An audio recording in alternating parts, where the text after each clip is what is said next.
Hello YouTube! This is the Asian Theist here, back as promised with a video response to another atheist YouTuber named Voysovreason, specifically on his short video about faith. Every too often, atheists with an unearned sense of confidence have a tendency to talk about theological subjects of which they've done little to no research about.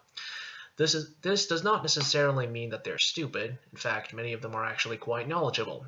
However, in this particular video, and potentially beyond, Voysovreason has definitely stepped out of his field in spite of having been raised in a religious background.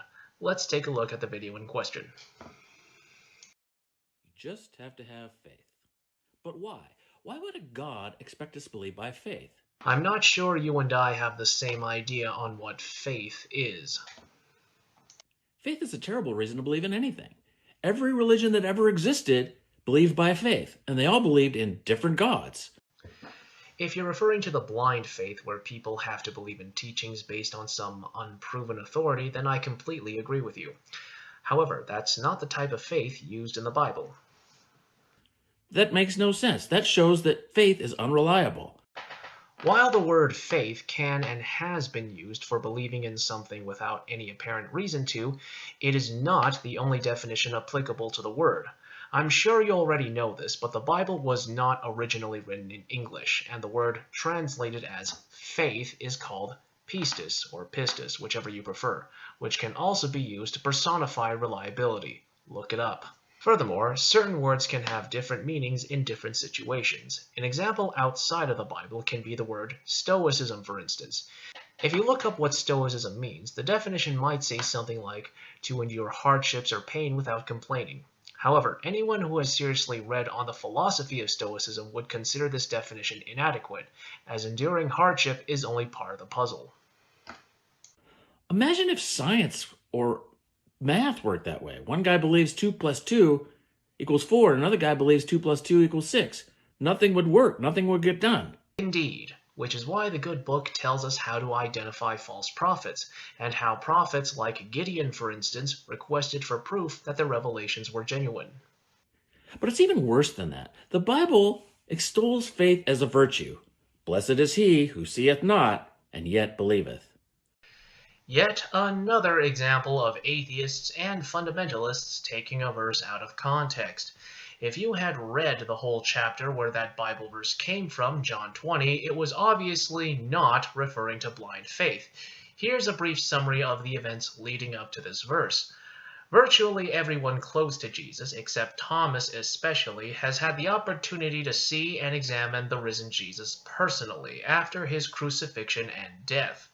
And when Thomas was told by his fellow disciples of the resurrection, he stated that he would only believe them on the condition that he'd get to inspect Jesus personally. When Jesus allowed Thomas to both witness and feel his wounds, he finally believed that Christ had risen. And that's when Jesus says, "Because thou hast seen me, thou hast believed. Blessed is he who seeth not and yet believeth." This verse can be easily interpreted to refer to future converts who do not have access to the same level of evidence as the disciples did. Think about it.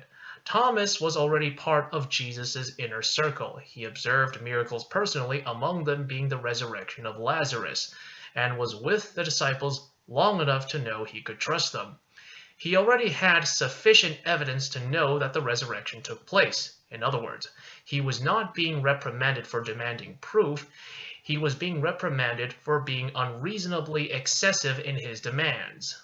After all, not everyone can have the same opportunity as Thomas did. So Thomas's criteria for belief cannot be the usual standard. Now, you might say that I'm simply picking and choosing how to understand the Bible. Be that as it may, you still need to provide reasons to support the idea that my interpretations are wrong, and I'm really looking forward to that. That's insidious. That's how people manipulate you. That's how people steal your money. That's how abusers manipulate children. That's how suicide bombers are convinced to kill others and themselves. Again, if this were the type of faith advocated in the Bible, I would completely agree with you, but it's not. We have to get over this idea of faith as a virtue. It's not. Well, not your version of faith anyways. We should believe by reason and evidence alone. In the words of Christian apologist Gregory Koukl, the opposite of faith is not fact but unbelief. The opposite of knowledge is ignorance. Neither is a virtue in Christianity. Thank you all for watching, and if anyone tries to tell you that faith is blind, be sure to direct them to this video. In the meantime, this is the Asian Theist here, signing off.